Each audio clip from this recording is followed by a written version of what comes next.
A U.S. war with China is not just a possibility, it's a, quote, practical reality. That frightening scenario, not from some anti-Trump pundit, but from a senior Chinese military official and published on the website of China's military. Analysts say it is in response to President Trump's rhetoric about China and Taiwan. It also comes a day after the president spoke with Russian President Vladimir Putin, a call in which we are told that the two leaders discussed strengthening U.S.-Russia relations and working together to defeat ISIS.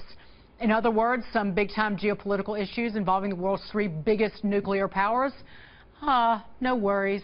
How's this going to shake out? Joining me now is Fox News strategic analyst Lieutenant Colonel Ralph Peters. Colonel, always great to see you. Should we be worried about this bloviating coming out of China? I'd pay attention to it. I got to say, it's always good to talk to Southside Dagan McDowell. Angel of the Appomattox. We have to tell people Southside is the part of Virginia that I'm from, so thank you, Colonel. Yeah, well, you pay attention to everything, but there's no need for excessive alarm about China at this point. I always tell people, China is a rival, and sometimes it's an antagonist, but Russia's an enemy. Keep your threats straight. What we're hearing now from China is bellicose, warlike rhetoric in response to Donald Trump's rhetoric, and especially to Rex Tillerson's comment during his confirmation hearings that he basically foresees a military option in the South China Sea. So the Chinese don't want to fight us. We don't want to fight the Chinese.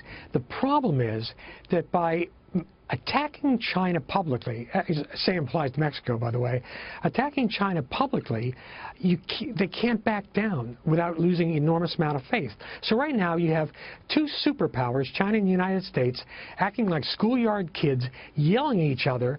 The trouble is, you're a rat. No, you're a dirty rat. Well, the trouble is, both those kids got a lot of nukes.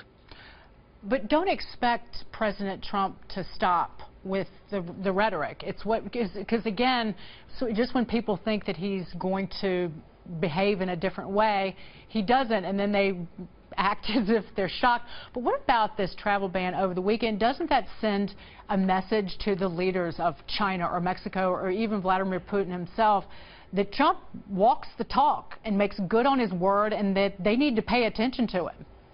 Well, I think they're still trying to figure out to really figure him out.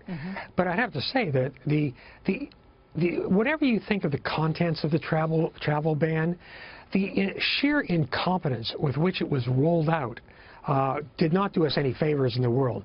It just made a lot of people angry. The Europeans went into their normal mortification mode. The Arab world, which listens to its own media, not to ours, gets the impression that, oh, the Americans are anti-Islam after all. Again, we need dramatic immigration reform on many fronts. But you've got to do it skillfully. You've got to talk to the experts. You can't have a bunch of political hacks behind closed doors cooking up something saying, oh, that sounds good, put that in. No, it doesn't work like that. In Washington, supposedly experience is a dirty word. When you're dealing with matters of international affairs and statecraft, you better have somebody play in that deck of cards who has some experience. Colonel, really quickly, repairing relations with Russia, does that mean that we're then getting in bed with Iran? It does indeed. And when people talk about we should team up with Russia against ISIS, say, what do we get out of it? Russia's military is small. They've not been fighting ISIS. They've been fighting our allies. It does align us with Iran. And also, Putin has done a great job at creating terrorists by using his military to bomb civilian hospitals, clinics, schools, refugee columns. Is that who we want as an ally?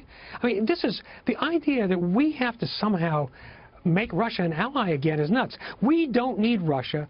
Russia needs us. Putin desperately, desperately needs sanctions lifted. And the way I'm hearing our president talk, we're not going to get anything out of it but the shaft. I'll leave it at that. Lieutenant Colonel Ralph Peters, thank you so much. And thank you for the shout out to Southside Virginia. Southside Dagan McDowell. You're making fans. Thank you, Colonel.